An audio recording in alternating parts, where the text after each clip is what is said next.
head of a debating team in, I think it was 1930, my last year at the Yeshiva, which met in Chicago for the first time, and then in subsequent years they alternated between Chicago and New York.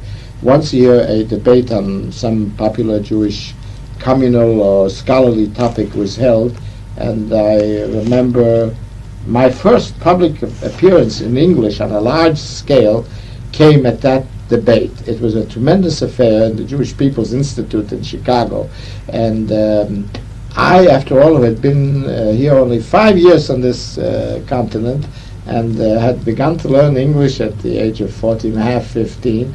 I was selected for some reasons. I suppose I had some qualifications to head that debating team, but the other three members were much more conversant in English and had experience, more experience than I in public speaking. But for the first time I had to appear before that large and distinguished audience with meeting or competing against the Chicago team.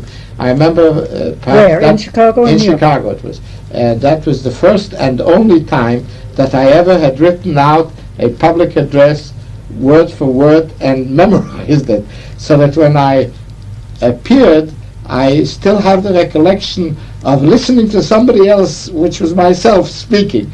But we came off with flying colors. We won that debate. What was the subject? The subject then was resolved that the drift of the rabbi into the position of social director is detrimental to Judaism. Very good. And you upheld the? We upheld the negative side. The negative side. Yeah. Now, do you have a copy of that?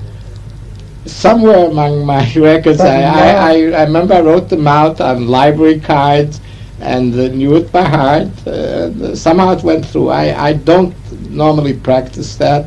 I speak perhaps from notes or from memory, and I cannot, to this date, I cannot tie myself down.